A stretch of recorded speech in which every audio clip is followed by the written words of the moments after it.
다 같이 묵상 기도드림으로 2020년 7월 19일 주일 예배를 시작하겠습니다. 기도하시겠습니다.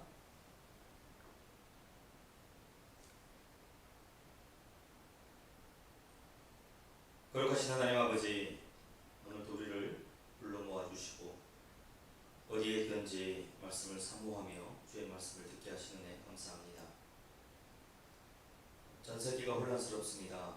이 시기에도 우리가 해야 할 일은 복음을 전하는 일이며 우리가 누구인지, 우리가 어떻게 살아야 하는지 고민해야 하며 또 실제 살아내야 되는 그리스도인 것을 기억해 하여 주옵소서.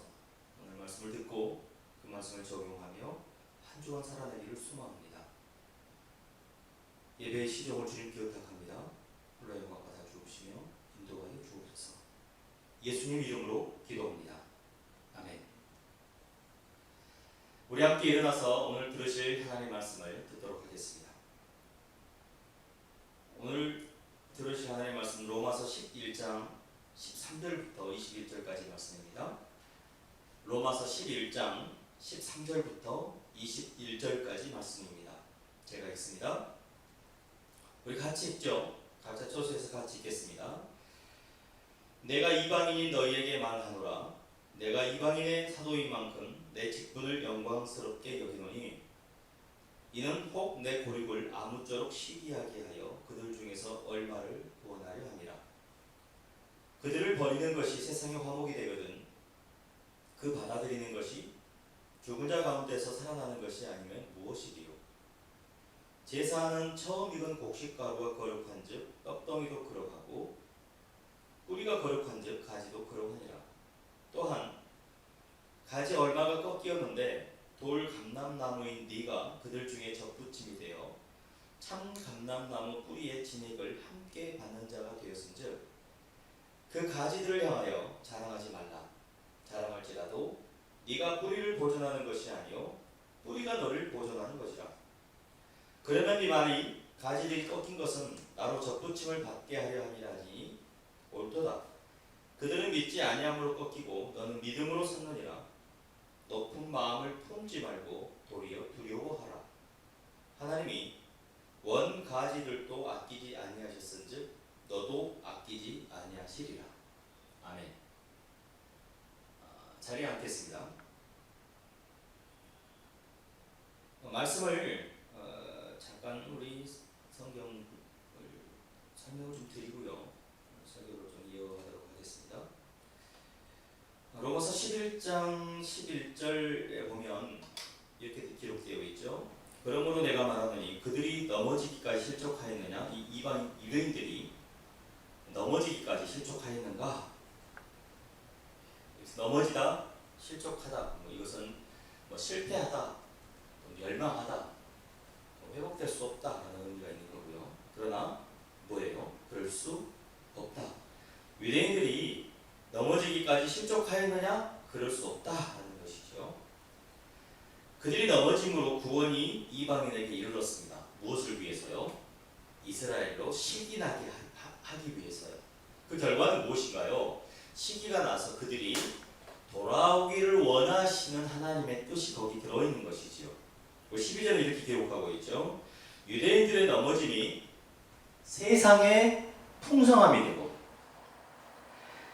유대인들의 실패가 이방인의 풍성함이 되거든 하물며 유대인의 충만함이리오.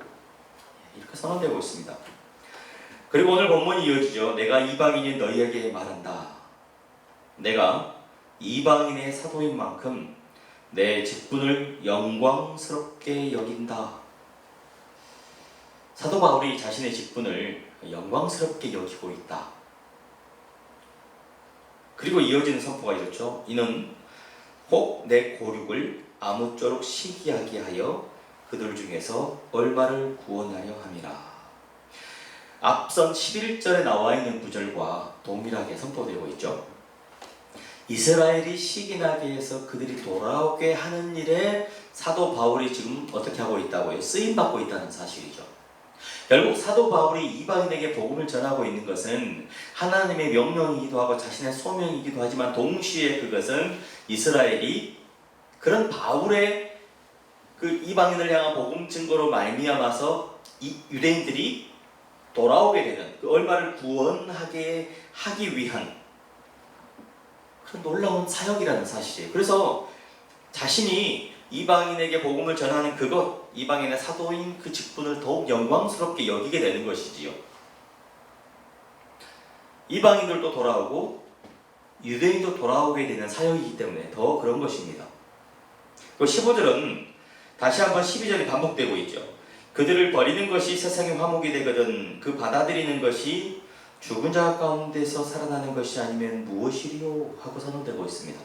다시 한번 12절이 15절에서 반복되는 것이죠. 16절, 17절, 16절은 제사에 대한 비유로 나타나는데요. 제사는 처음 익은 곡식가루가 거룩한 즉 떡덩이도 그러하고 뿌리가 거룩한 즉 가지도 그러하니라. 갑자기 제사 비유가 나오죠. 지금 유대인들을 비유로 들면서 선언되고 있는 말씀이라는 사실을 기억하고 이 본문을 이해해야 됩니다. 여러분, 이스라엘은 선택받은 사람들입니다. 아브라함 시절부터 그들은 약속의 자녀였고 항상 하나님의 돌보심 아래 있었습니다. 단지 그들의 눈이 어두워졌고 마음이 어두워져서 지금 불순종의 길에 있는 것이지요. 그런 모습이 선언되고 있습니다. 하지만 하나님의 뜻은 그들이 완전히 넘어져서 버려지는 것이 아니라 돌아오기를 원하시는 것입니다. 하나님께서는 그들이 돌아오기를 원하신다는 사실이에요. 그리고 17절 넘어가면요. 또한 가지 얼마가 꺾이었는데 이거 이스라엘을 가리키는 말이죠. 돌 감람나무인 네가 로마 교회를 가리키죠. 이방인 교회를 가리킵니다. 그들 중에 접붙임이 되어 참 감람나무 뿌리에 진액을 함께 받는 자가 되었다. 아브라함의 자손으로 이방인임에도 불구하고 선민 하나님의 백성으로 들어오게 되었음. 그래서 그 뿌리의 진액을 함께 받는 자, 하나님으로부터 오는 그 은혜와 사랑을 함께 누리는 자가 되었다. 그것이 선포되고 있는 것이죠. 그리고 18절 그러므로 되었은즉 그러므로 그 가지들을 향하여 원가지를 말을 하겠죠. 이스라엘 유대인들을 향해 이스라엘 교회를 향해 또는 유대인들을 향해서 너희가 지금 참 감람나무에 접붙임 받은 그것을 구하지 말라. 자랑하지 말라. 자랑해서는 안 된다 하고 선언하는 것입니다. 왜냐하면 네가 자랑할지라도 네가 그 뿌리를 보존하는 것이 아니라는 거예요. 뿌리가 너를 보존한다는 것이지요. 이 뿌리는 아브라함으로부터 이어지는 그 약속, 언약에 근거한 그들의 오랜 그 역사적 전통을 이야기하는 것이지요. 그러니까 여러분, 기독교가 구약과 상관이 없다고 주장하는 것만큼 위험한 주장이 없습니다. 기독교가 유대교와 아무 상관이 없다고 주장하는 것만큼 위험한 주장은 없습니다. 사도 바울이 그렇게 선포하지 않거든요. 사도 바울이 그렇게 선포하지 않아요. 하나님의 뜻은 그들이 돌아오기를 원하시는 것입니다. 물론 그들이 예수 그리스도를 믿지 않고 있다면 복음 증거의 대상이 되지만 그럴지라도 지금 오늘 본문을 의지해서 볼 때 하나님의 뜻은 뭐예요? 이방인들에게 그렇게 복음이 증거되고 그들이 돌 감람나무인 그들이 참 감람나무에 접붙임 받음으로 말미암아서 어떤 일이 벌어지는 거죠? 결국 이스라엘이 돌아오게 되는 것을 원하시는 하나님의 뜻이 거기 있는 것이죠. 그들이 시기나게 해서 그들이 돌아오게 하려는 뜻입니다. 그러니까 예수님 이후 예수님 승천하신 이후에 많은 제자들이 동족 유대인들에게 복음을 전했던 것입니다. 어떤 사람들은 이렇게 이야기를 해요. 유대인들은 구원의 방법이 다르냐? 로마서는 전혀 그렇게 선포하지 않습니다. 오직 믿음으로 구원받습니다. 유대인들이 그렇게 된 것은 믿지 않음으로 말미암아 그렇게 된 것이라는 것이죠.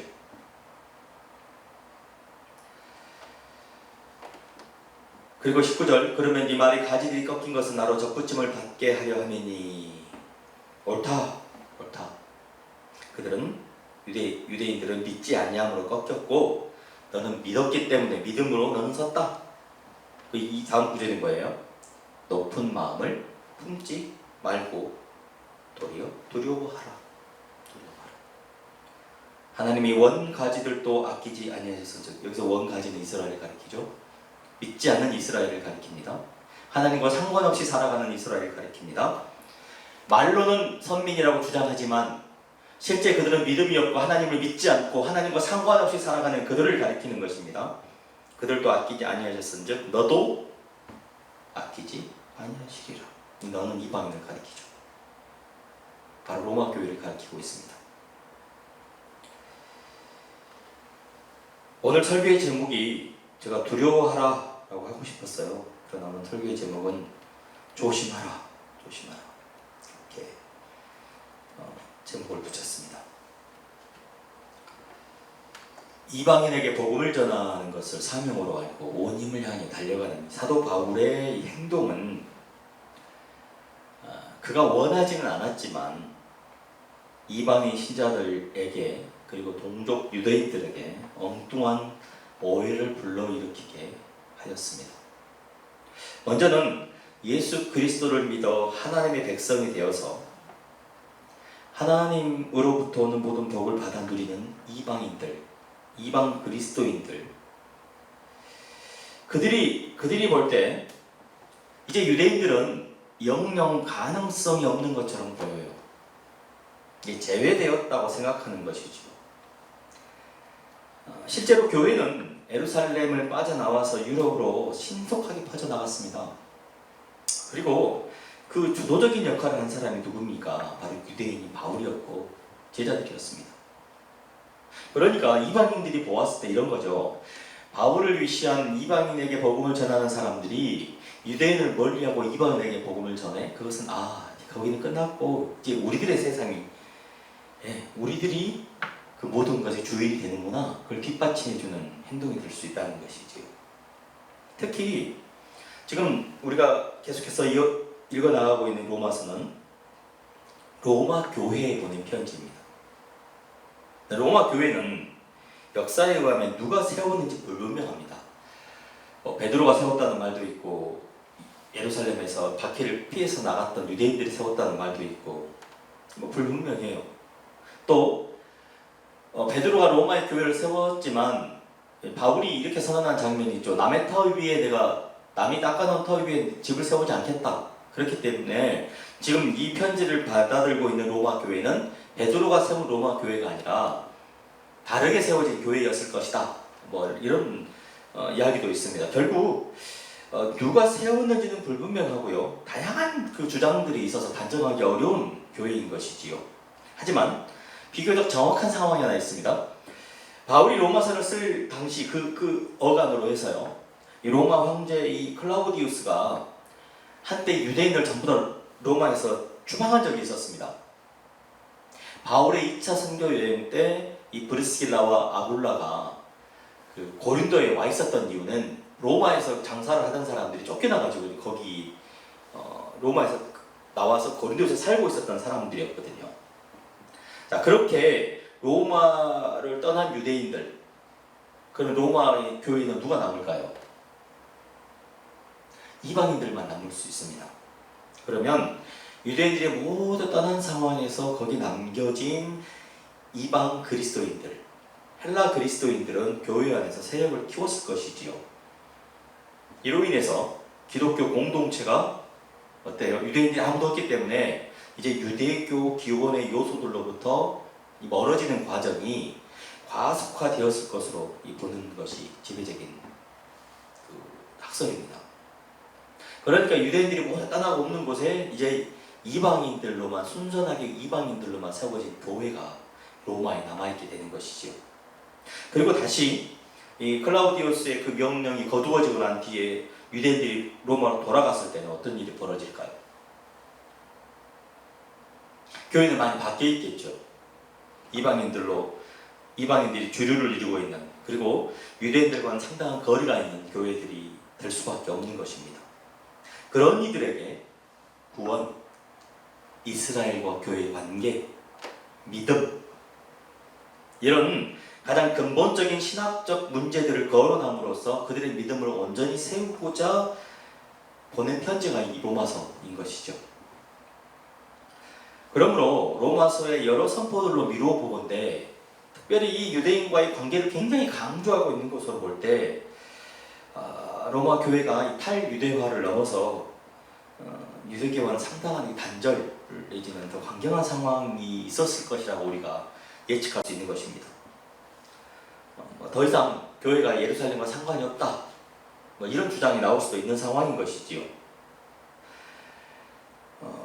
우리가 이걸 어떻게 추정할 수 있냐면, 여러분 생각해 보세요. 지금 우리가 금 8장에서부터, 아니 1장에서부터 계속 바울이 강조하는 게 있습니다. 먼저는 유대인에게요, 다음은 헬라인에게다. 계속 유대인과 헬라인, 유대교의 잘못된 부분, 유대 그리스도인들의 잘못된 부분도 지적하지만 로마 이방 교회도 잘못된 점을 계속 지적해가면서 양자를 오가면서 계속 바울이 선언을 해요. 결국 그것은 뭘 이야기를 하냐면, 유대 그리스도인이나 이방 그리스도인이나 결국 구원은 뭐예요? 믿음으로 말미암아 구원 얻는 것이다. 혈통에 의한 것이 아니다. 오직 믿음이다. 그리고 우리가 몇 주 전부터 살펴보고 있는 것은 내용이 뭔가요? 유대인들이 그렇게 된 것은 하나님께서 그들을 구원하기 위한, 그들 얼마를 더 받아들이기 위한, 그들이 시기하게 해서 그들이 하나님 앞으로 돌아오게 하기 위한 하나님의 방편이다. 그리고 내가 바로 그 일에 쓰임받고 있는 이방인의 사도다. 이런 선언이 지금 이어지고 있는 거거든요. 이 결국 이 바울이 이 로마 교회 안에 있는 탈유대화된, 그러면서 이 잘라내려 하고 마치 구약은 없는 것처럼 선언되려고 하는 그 모습을 지금 개선하기 위한 이 로마서의 내용들인 것이지요.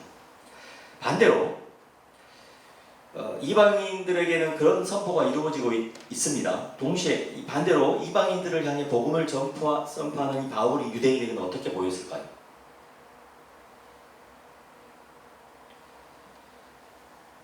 그들에게 비춰진 바울의 모습, 하나님의 언약을 깨뜨리는 장본인으로 보여질 수밖에 없는 것이지요. 우리가 로마서로 들어오기 전에 사도행전 22장과 23장을 우리가 살펴보고 왔었거든요. 22장 1절부터 30절을 보면 이런 장면이 등장합니다. 21장에 바울이 유대인들에게 잡혀요. 두들겨 맞고 있는 중에 이제 다시 자신 유대인들에게 말씀을 선포하는 장면이 바로 22장입니다. 그리고 바울이 자신이 어떻게 하나님의 열심을 가지고 있고 그 열심으로 인해서 다메섹으로 갔고 거기서 예수 그리스도를 만났고 결국 자신이 이방인의 사도가 되기까지에 관한 내용을 선포한 뒤에 유대인들이 이렇게 반응을 보입니다. 읽어드립니다. 이러한 자는 세상에서 없애버리자. 살려둘 자가 아니다. 이게 유대인들이 바울을 향한 선포였어요. 이 자는 세상에서 없애버려야 된다. 살려둬서는 안 된다. 그리고는 옷을 벗어 던지고 티끌을 공중에 날리는 거예요. 유대인들의 반응이었습니다. 사도 바울이 선언한 복음, 그리고 이방인들을 향한 발걸음은 유대인들에게 있어서는 도저히 감당할 수 없는 신성모독에 해당되는 일이라 여겼던 것이죠. 우리가 로마서를 읽어갈 때요, 바로 이 두 가지 상황들을 염두에 두고 머릿속에다 기억해 두고 읽어야 합니다. 그럴 때 지금 로마서를 더 깊이 있게, 본문의 의미를 더 깊이 있게 깨달을 수 있는 것이죠. 이런 거예요. 자신을 죽이려 하는 동족 유대인들을 향한 사도 바울의 열정, 지금 그게 보이십니까? 그리고 유대인들을 돌아오게 하시려는 하나님의 계획, 그리고 이방인들에게 쏟아지는 하나님의 복이 유대인들에게도 동일하게 쏟아지기를 원하시는 하나님의 뜻, 그 거룩하신 계획 가운데서 사용되고 있는 사도 바울, 그 방법은 뭐죠? 이방인들의 복음을 전파함으로써 유대인들이 돌아오게 하시려는 그 하나님의 계획. 힘들지만 바울이 지금 그 길을 걷고 있는 것이죠. 그러면서 기록된 서신이 바로 로마서입니다. 우리가 이렇게 로마서를 읽어갈 때요, 사도행전의 그 상황들을 기억하면서 그런 상황임에도 불구하고 유대인들은 자신을 죽이려 하고 어디 가도 환영받지 못했던 사도 바울임에도 불구하고 얼마나 자기 동족 유대인을 사랑하며 이방 교회를 사랑하고 있는지, 우리는 그 두 가지 마음을 헤아리면서 이 로마서를 이해해 나가야 된다는 사실이죠. 이방인들을 향해서는 유대인들의 실패와 넘어짐으로 너희들이 들어오게 됐다. 그러므로 너희들은 자랑해서는 안 된다. 그게 너희의 능력이 뛰어나서나 또는 너희들이 뭘 잘해서가 아니다. 그러므로 낮은 마음을 가지고 하나님의 은혜 안에 머물러야 된다. 겸손해라. 겸손해라. 이렇게 선언되고 있고요. 유대인들에게는요, 특권의식을 버리고 믿음을 따라 구원받는다는 사실을 기억하고 예수 그리스도를 믿어야 된다. 오직 믿음으로만 구원을 받는다. 혈통으로, 종교적 행위로 구원을 받는 것이 아니다. 이렇게 선언되고 있는 거예요. 그리고 예를 든 것이 누구였습니까? 바로 아브라함이었습니다.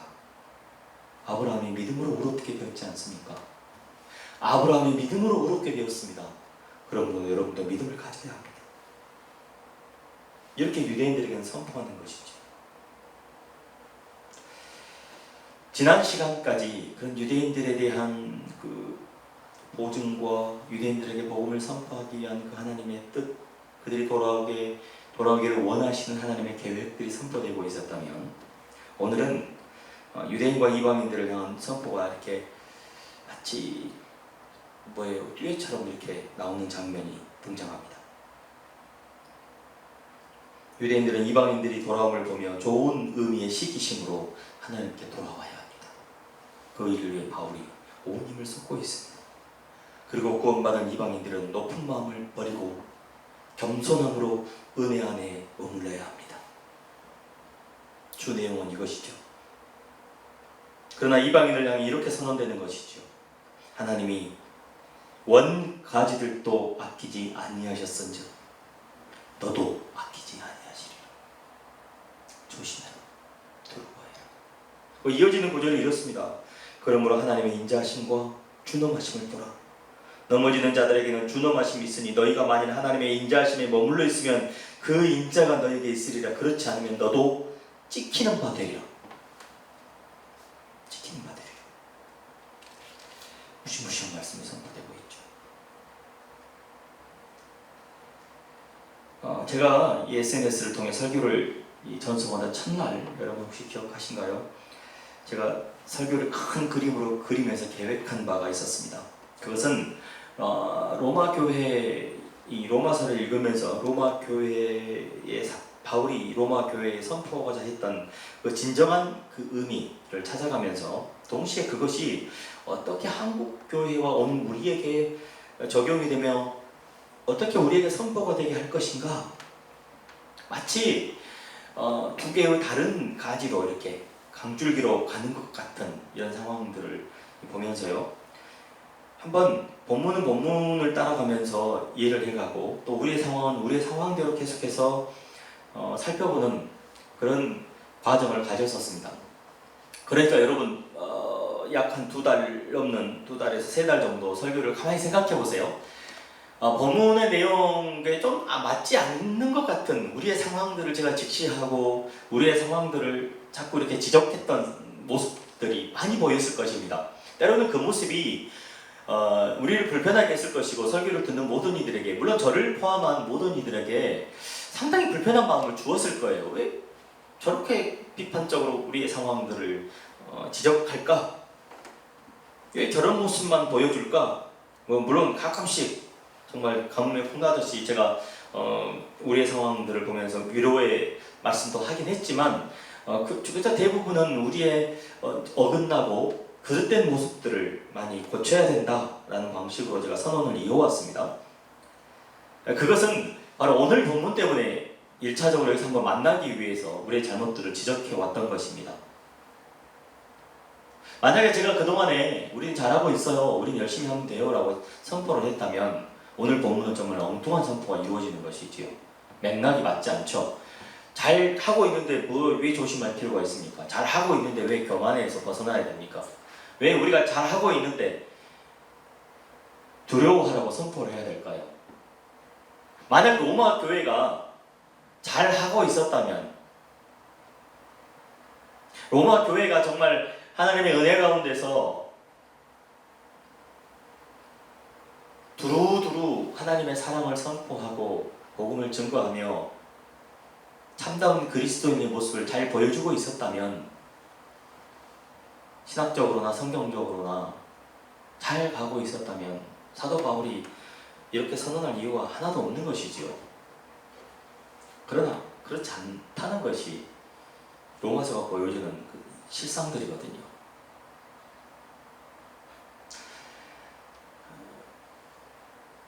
목회자로서, 말씀을 선포하는 자로서 한국 교회의 연약함, 참 부끄럽기 짝이 없는 모습입니다. 왜냐하면 저의 모습이기도 하기 때문에 그런 거죠. 저도 한국교회에 속해 있는 사람입니다. 저도 한국교회에서 자랐고 교육을 받았으며 한국교회 안에서 말씀을 선포하고 있는 한국교회의 구성원이기 때문에 더 가슴이 아픈 거죠. 잘못하고 있는데 잘못 되어가고 있고 잘못 알고 있고 온전한 적용을 하지 못하고 있는데 그들을 향해서 잘하고 있다고, 이대로만 하면 된다고 선포하는 것만큼 위험한 선언은 사실 없기 때문에 가슴 아프지만 그렇게 우리의 잘못들을 지적할 수밖에 없었던 것입니다. 우리의 상황은 실제 매우 심각합니다. 얼마나 심각하냐면요, 코로나 바이러스 하나에도 우리의 전체적인 모습을 돌이켜봐야 되는 그런 상황이 지금 우리가 맞이하고 있는 상황 아니겠습니까? 우리가 예배하는 그 모습들이 과연 어떠했는지, 우리의 과거와 현재와 그리고 우리의 미래는 어떠해야 될 것인지 코로나 사태가 끝나면 그냥 심각하게 고민해야 될 처지에 놓였습니다. 왜냐하면 앞으로 세상은 이런 일들이 계속 일어날 것이 분명해 보이잖아요. 이 지구는, 또 우리나라만 보더라도 그래요. 지금 가장 많은 인구가 생존해가는 시대를 맞이하고 있습니다. 역사가들은 그러더라고요. 한반도에 이렇게 많은 인구가 살았던 적이 없다는 거죠. 역사적으로 가장 많은 인구가 모여 살아요. 사람이 많이 모여 살면 이런 문제가 발생하는 것은 비일비재한 일이 될 수밖에 없습니다. 그러면 앞으로 교회는 어떻게 해야 될 것인가? 거기에 대한 신학적 답변을 해야 되는 것이 우리가 지금 맞이하고 있는 오늘의 현실입니다. 그런 그림 속에서 과연 우리의 비성경적이고 옳지 않은 모습들을 지금 지적하고 지금 우리가 개선해 가야 될 아주 좋은 기회를 맞이하고 있다고 저는 보았습니다. 보고 있습니다. 우리에게는 아주 좋은 기회입니다. 왜냐하면 이 기회를 통해서 우리가 우리의 모습을 바꿔갈 수 있기 때문에 그렇습니다. 우리가 높은 마음을 품고 교만한 상태에 놓여 있었다면 우리는 이제 겸손의 자리로 낮아져야 됩니다. 좋은 기회이죠. 그렇기 때문에 그렇게 우리의 잘못들을 지적해 왔다는 것입니다. 그리고 오늘 본문 보십시오. 하나님께서 원가지인 이스라엘도 아끼지 아니하셨은즉 너의 한국교회를 적을까요? 한국교회와 거기에 속한 스스로 그리스도인이라는 이들을 아끼지 아니하시리라가 되잖아요. 이게 무서운 말씀이 선포되는 것입니다.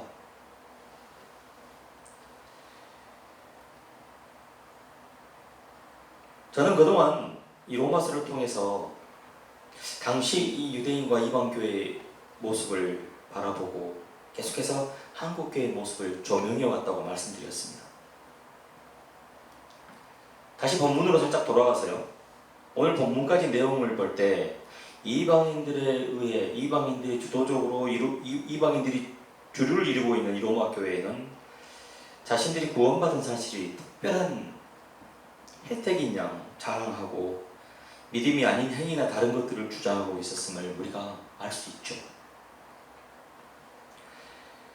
사도 바울이 그토록 믿음을 강조하고 유대인들의 실패와 넘어짐, 그럼에도 불구하고 그들을 인도하시려는 이 하나님의 뜻을 반복적으로 강조하는 이유는 그 반대 상황이 로마 교회 안에 지금 팽배해 있다는 것을 우리에게 알려주는 것이지요. 그리고 그들 이방인들이 어때요? 구원받게 되었음이 순전한 하나님의 뜻인 것을 잊어버리고 겸손의 자리가 아닌 교만의 자리에 앉아 있었음을 분명하게 본문은 보여주고 있습니다. 만약 그들이 오직 믿음에 의해 구원받았고 하나님의 은혜 가운데 있음을 또는 그런 상황에 놓여 있었다면 바울이 이렇게 선언할 필요가 전혀 없는 것이죠. 오히려 다른 선포를 이어갈 것입니다. 여러분, 에베소서, 빌립보서, 갈라디아서는 전혀 다른 부분의 메시지를 선포된다는 사실을, 물론 뭐 갈라디아서는 골로새서, 갈라디아서는 많이 비슷하지만 그 잘못된 부분을 개선해 나가기 위한 목회자로서의 사도 바울의 선포가 바로 이 편지들이거든요.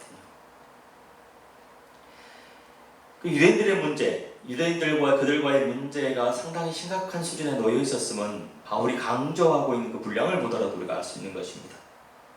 그리고 드디어 오늘 본문을 통해서 하나님께서 유대인을 아끼지 아니하셨던 것처럼 너희 로마 교회도 아끼지 않을 것임을 경고하십니다. 조심하라고. 높은 마음을 품지 말고 도리어 하나님의 인자하심과 준엄하심을 보며 두려워해야 된다. 두려워하라. 명령하고 있습니다. 두려워하라. 만약 사도 바울이 이 시대에 살아있어서요, 한국 교회를 보면서 메시지를 쏟아낸다면 어떤 메시지를 쏟아낼까 생각해 보았습니다. 한국 교회와 그 안에서 이름뿐인 그리스도인, 스스로 그리스도인이라 하지만 전혀 그리스도인답게 살아가지 못하는 이들, 아니 그것이 무엇인지조차 모르고 살아가는 이들을 보고 사도 바울은 뭐라고 선포할까요? 교만의 끝자락에 앉아 로마 교회보다 더 심한 행태를 보여주는 우리의 모습, 그걸 보고 뭐라고 할까요? 지난 10여 년 전에 한국 교회는 엄청난 부흥과 교세를 자랑했습니다. 그리고 이 땅 여기저기에 수많은 덩치가 큰 교회 건축물들을 쏟아놓았습니다. 전국 어디를 가든지 큰 건물들은 교회가 상당히 많이 차지하고 있죠. 거기에 많은 사람들이 발걸음을 했고 한국은 어느 때보다도 지금 잘 사는 상황이 되었습니다. 뭐 지금 경기가 어렵다고 하지만 여러분, 절대적 평가 속에서 전 세계의 절대적 평가로 보면 우리나라 가난한 나라가 아니거든요. 그리고 그렇게 잘 살게 된 것이 뭐라고 이야기를 해요, 교회가? 우리가 이렇게 복을 받아 누리고 잘 사는 것이 교회가 있어서 하나님으로부터 받은 복이라고 우리가 주장하잖아요. 근데 저는 그게 착각이라고 생각합니다. 그 다분히 기복주의적이고 물질 만능주의적 상상이죠. 만약에 우리가 그것을 하나님의 복이라고 주장하려면요, 그 반대적 상황이 되었을 때 경기가 어렵고 세상이 어려워졌을 때 그것이 누구의 책임이라고 우리는 이야기를 해야 되냐면 바로 우리의 책임이라고 이야기를 할 수 있을 때 그 복이 우리로 말미암았다고 이야기할 수 있는 거예요. 잘 되면 내 탓이고 안 되면 남의 탓입니까? 잘 되면 교회가 잘해서 그런 것이고 안 되면 세상이 잘못해서 그런다고 이야기할 수 있나요? 이 잘못된 주장이죠. 잘 되는 것이 교회의 영향이었다면 안 되는 것도 교회의 영향이라고 주장을 해야 그 앞에 주장이 의미가 있는 것이라는 말씀입니다. 그런데 그동안 교회는 어땠어요? 조금 나라가 경기가 어렵고 경제가 어려워지고 그러면은요, 손을 바깥을 향해서 뭐 대통령이 잘못해서 그런다, 세상이 잘못해서 그런다, 온갖 핑계들을 대며 교회는 잘못이 없는 것처럼 선언해 왔거든요. 그 자체가 이 야전인수격인 해석이죠. 그렇게 주장하려면 잘못된 것이 세상의 탓이라면 잘된 것도 세상의 영향이라고 우리는 이야기할 수 있어야 돼요. 그 반대로 잘된 것이 교회의 영향이라면 안 됐을 때는 교회가 잘못해서 그런다고 세상 앞에서 우리가 무릎 꿇고 기도해야 되는 상황이 분명히 있어야 그 앞뒤가 맞는 주장이 되는 것입니다. 그러니까 제가 그걸 착각이라고 선언하는 거죠. 만약 오늘날 이런 우리의 상황을 보면서 사도 바울이 로마 교회를 향해 선포하듯이 우리 대한민국 교회와 우리 자신들을 향해서 선포한다면 어떤 내용의 선언을 할까요? 첫 번째, 우리가 이방인이라는 사실을 기억하면서 이 로마서를 읽어야 됩니다. 본문에 이방인을 대신해서요, 한국교회와 그 안에 속한 그리스도인들로 제가 바꿔서 대신 선포해 볼까요? 잘 들어보시기 바랍니다. 내가 이방인인 한국교회와 그 안에 속한 그리스도인들에게 말하노라. 오늘 본문입니다. 내가 이방인의 사도인 만큼 내 직분을 영광스럽게 여기노니 이는 혹 내 고륙 이스라엘을 시기하게 하여 그들 중에서 얼마를 구원하려 함이라. 그들 이스라엘을 버리는 것이 세상의 화목이 되거든 그 받아들이는 것이 죽은 자 가운데서 살아나는 것이 아니면 무엇이리요? 제사는 처음 익은 곡식가루가 거룩한즉 떡덩이도 그러하고 뿌리가 거룩한즉 가지도 그러하니라. 또한 가지 얼마가 꺾였는데 돌 감람나무인 너 한국교회와 그에 속한 그리스도인이라 하는 너희는 그들 중에 접붙임이 되어 참 감람나무 뿌리의 진액을 함께 받는 자가 되었은즉 그 가지들 곧 이스라엘을 향하여 자랑하지 말라. 자랑할지라도 한국 교회와 스스로 그리스도인이라 하는 자들이 뿌리를 보전하는 것이 아니오 뿌리가 한국 교회와 너희를 보전하는 것이라. 그러면 한국 교회가 말하기를 원 가지들이 꺾인 것은 한국 교회로 접붙임을 받게 하려 함이라 하리니 옳도다. 그들 이스라엘은 믿지 아니함으로 꺾이고 한국 교회는 믿음으로 섰느니라. 그런즉 높은 마음을 품지 말고 도리어 두려워하라. 하나님이 원 가지인 이스라엘도 아끼지 아니하였은즉 너 한국 교회와 그 안에 속한 이들도 아끼지 아니하시리라. 그러므로 하나님의 인자하심과 준엄하심을 보라. 넘어지는 자들에게는 준엄하심이 있으니 너희가 한국 교회와 그 안에 속한 그리스도인들이 만일 하나님의 인자하심이 머물러 있으면 그 인자가 너희에게 있으리라. 그렇지 않으면 한국 교회와 너 그 안에 있는 그리스도인도 찍히는 바 되리라. 그들 이스라엘도 믿지 아니하는데 머무르지 아니하면 접붙임을 받으리니. 이 말씀 중에요, 이스라엘도 믿지 아니하는데 머무르지 아니하면, 이중 구정은 강한 긍정이죠. 이스라엘이 믿으면 다시 접붙임을 받으리니 이는 그들을 접붙일 능력이 하나님께 있음이라. 너 한국교회와 그 안에 속한 이방 그리스도인들이여 원 돌 감람나무에서 찍힘을 받고 본성을 거슬러 좋은 감람나무에 접붙임을 받았으니 원 가지인 이 사람들 곧 이스라엘 사람들이야 얼마나 더 자기 감람나무에 접붙이심을 받으랴. 여러분, 이 말씀이 어떻게 다가오시나요? 오늘날 교만하기 짝이 없고 오만 방자하기 짝이 없는 이 시대 교회를 향한 준엄한 심판의 말씀처럼 다가오십니까? 아니면 위로하는 말씀으로 다가오십니까? 심판의 말씀이죠. 이런 상황이 되어버린 한국교회 현실을 보면서 이 말씀이 준엄한 경고와 심판의 말씀으로 다가오는 것이 저만의 착각일까요? 아닙니다, 여러분. 아닙니다. 제가 아프지만 저의 과거의 모습들과 우리 한국 교회의 모습들을 그동안 그렇게 적나라하게 드러내놓고 그 잘못된 부분을 지적했던 것은 우리는 두려워해야 될 대상이 명확하게 있기 때문에 그렇습니다. 우리는 하나님을 두려워해야 합니다. 우리가 두려워해야 되는 것은 코로나 바이러스가 아니라 우리를 심판하실 하나님 아버지이시기 때문에 그렇습니다. 우리는 하나님의 은혜 가운데 머물기 위해 겸손함으로 무릎을 꿇어야 합니다. 우리는 무릎을 꿇어야 합니다. 우리 마음을 높은 데 두지 말아야 합니다. 겸손함으로 하나님 앞에 그 은혜 안에 머물러야 합니다.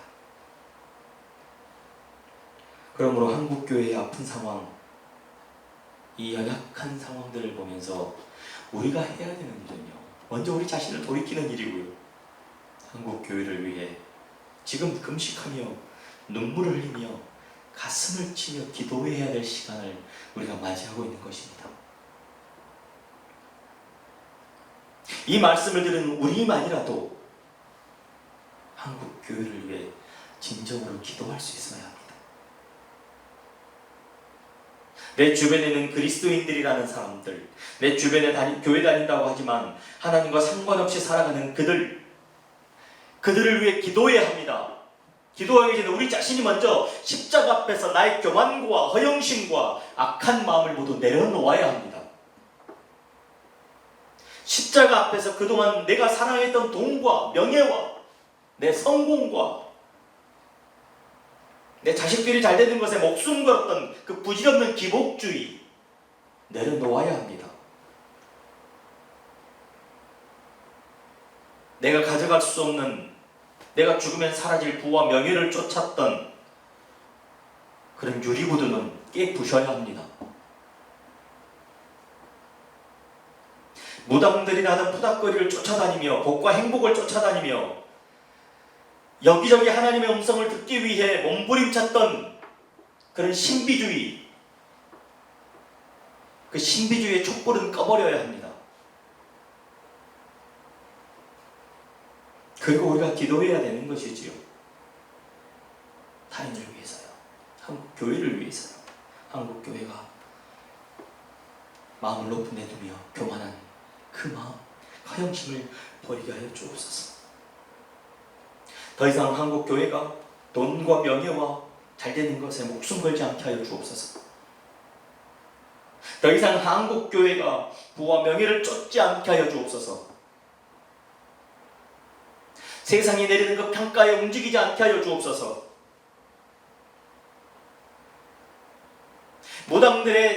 무당이나 점쟁이들에게 가서 하던 그 행동들이 목사나 전도사에게 가서 동일하게 행하면서 그것이 신앙이라고 착각하는 일 없게 하여 주옵소서. 연초가 되면 올해의 말씀 받는다고 말이죠. 미친 짓을 하고 있지 않습니까? 하나님께서 우리에게 66권을 주셨지 어찌 그 한 구절을 주셨다는 말씀입니까? 하나님께서 이미 성경을 통해 다 말씀하셨음에도 불구하고 또 하나님의 음성을 듣기 위해 몸부림치는 그 모습은 도대체 어디서 온 것입니까? 여러분, 그 모습은요, 사무엘이 죽고 얼마 되지 않아 사울이 점쟁이를 찾아가, 무당을 찾아가 사무엘을 만나고자 했던 그런 우상 숭배의 모습입니다.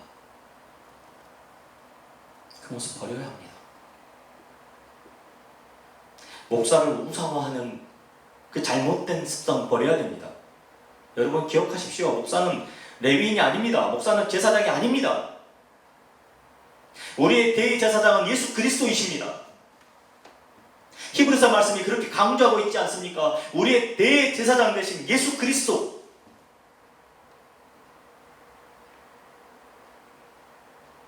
목사가 레위인이라고요?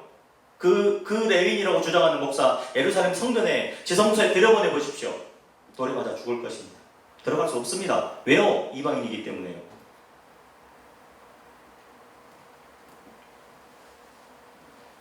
목사도 인간입니다, 여러분. 사람입니다. 우상시하지 마십시오.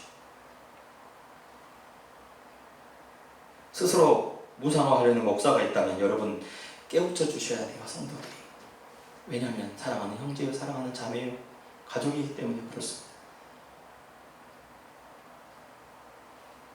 누군가 잘못된 길을 걷고 있습니까? 위로한답시고 조금만 참으면 잘 돼. 그런 거짓말로 위로하지 마십시오. 말씀을 선포해 주십시오. 어디서 잘못됐는지 한번 돌아봅시다. 같이 기도합시다. 이것이 우리의 자세 아니겠습니까? 예수님께서 잘못된 길을 걷는 이들을 향해서 어떻게 위로하셨습니까? 그들을 다독거리셨나요? 아니면 그들의 잘못을 준엄하게 선포하셨나요? 준엄하게 선포했습니다.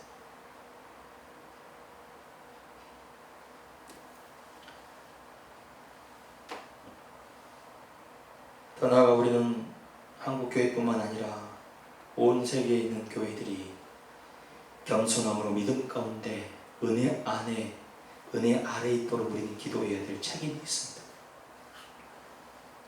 우리가 교만함으로 스스로 높은 마음을 품고 하나님을 두려워하지 않을 때, 원가지들도 아끼지 않으셨던 하나님께서는 하나님을 위해 속수에 남겨진 자들을 제외한 모든 교만한 자들과 악행을 서슴없이 저지르는 자들, 믿음 없이 행하는 자들, 회개하지 않는 자들을 아끼지 아니하실 것입니다.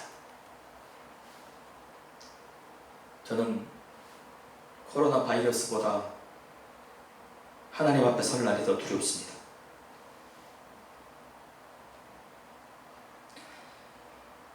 코로나가 가져다주는 고통보다는 하나님의 준엄하심인 심판이 더 무섭고 두려운 것은 제가 바로 하나님을 두려워하는 그리스도인이기 때문에 그렇습니다.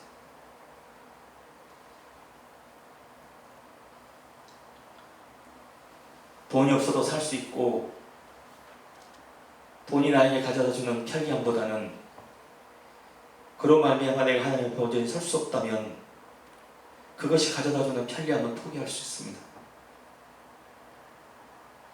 왜냐하면 하나님이 나를 보고 계시기 때문에 그렇습니다. 사랑하는 여러분이요, 오늘 말씀을 기억하십시오. 하나님께서 원가지들도 아끼지 아니하셨은즉 더해도 아끼지 아니하시리라. 로마 교회를 향한 피 끓는 사도 바울의 선언이 바로 오늘 우리를 향한 선언이라는 사실을 기억하셔야 합니다. 우리 어디가 잘못되었는지,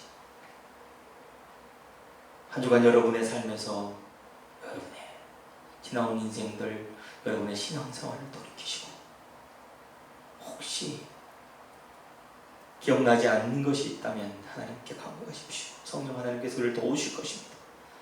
기억나게 하실 것이며 잘못된 부분은 고쳐가게 하실 것입니다. 그런 부분이 보인다면 다음이가 아니라 즉각 고치는 것입니다. 즉각 고치고 개선하고 하나님의 뜻에 합당하게 살아가기 위해 하나님께서 우리에게 주신 귀한 한 주간의 생명을 사용하시는 여러분 되시기 바랍니다. 의미 없이 뜻없이 한 주간을 보내버리는 것이 아니라 바로 그렇게 우리의 자신을 고쳐나가며 말씀 앞에 온전해지기 위하여 다시 한번 무릎 꿇는 그런 한 주간, 한국 교회를 위해 애타는 심령으로 기도하는 한 주간, 전 세계 교회를 위해 기도하는 한 주간. 코로나 바이러스가 아무리 창궐해도 복음을 들어야 될 사람이 있다면 기꺼이 달려가는 용기가 바로 모든 교회에 속한 그리스도인들에게 있기를 그리고 우리 자신에게 있기를 소망하며 그런 일을 보았을 때 즉각 달려나가는 그런 우리로 살아가기 위해 몸부림치는 여러분의 귀한 한 주간이 되시기를 주의 이름으로 축원합니다. 기도하겠습니다. 사랑 많으신 하나님 아버지, 오늘 우리의 모습을 보옵소서. 한없이 연약하고 부족하며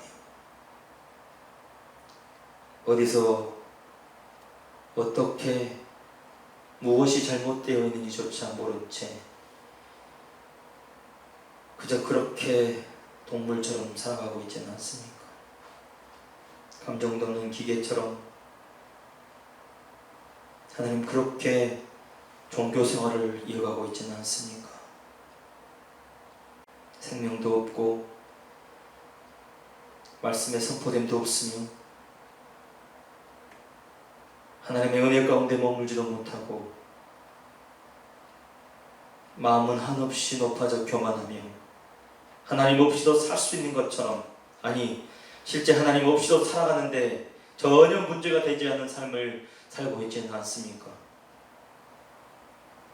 하나님이 보고 계신다는, 하나님이 나를 다 알고 계신다는 그 사실을 의도적으로 외면한 채 내 눈에 보이지 않으니 하나님은 나와 상관이 없다고 생각하며 한 주간의 삶을 살아가고 있지는 않습니까? 그러다가 잠깐 일주일에 1시간 내지는 2시간 예배드리는 것으로 마치 자신이 모든 종교적 행위를 다 한 것처럼, 자기의 의무를 다 한 것처럼 착각하고 있지는 않습니까? 교회에서 헌금하는 것, 그것으로 자신의 의무를 다한 것처럼 착각하고 있지는 않습니까? 복음을 들어야 될 수많은 사람들, 돌아오기를 잃어버린 자들, 돌아오기를 원하는 자들이 아직 우리 주변에 수없이 있음에도 불구하고 예수 외면하면 그 일은 내 일이 아니라고 하나님 그렇게 착각하며, 그러면서도 그리스도인이라, 그러면서도 성경에 나와 있는 복은 다 받아 누리기를 원하는 그런 기복주의적이고 신비주의적인 기독교 종교인이 바로 우리의 모습은 아닐런지. 하나님, 혹시 우리의 모습이 그러하다면 이번 한 주 철저히 깨어지고 부서지며 십자가 앞에서 고백하고 예수 그리스도의 십자가 보혈로 씻음받아 새롭게 태어나는 우리가 되기를 간절히 소망합니다. 그러지 않으면 우리에겐 소망이 없습니다. 그렇게 변화되지 않으면 우리에겐 더 이상 미래가 없기 때문에 하나님 간구합니다. 도와주옵소서. 또한 우리 입술을 열어 기도할 때에 하나님이 원하시는 온전한 기도의 사람이 되도록 주장하여 주옵소서. 사랑하는 성도들, 어디에 있든지 하나님의 사람으로, 하나님의 위대한 사람으로 서게 하여 주시며 하나님의 마음을 시원케 해드리는 종들로 살아가는 능력 있는 크리스천이 되도록 주장하여 주옵소서. 예수님 이름으로 기도합니다. 아멘. 이제는 우리 주 예수 그리스도의 은혜와 하나님의 사랑과 성령의 교통하심이 마음을 낮은 데 두며 은혜 가운데 머물기를 소망하며 기도하기를 작정하는 사랑하는 백성들 머리머리 위에 이제부터 영원토록 함께 있을지어다. 아멘.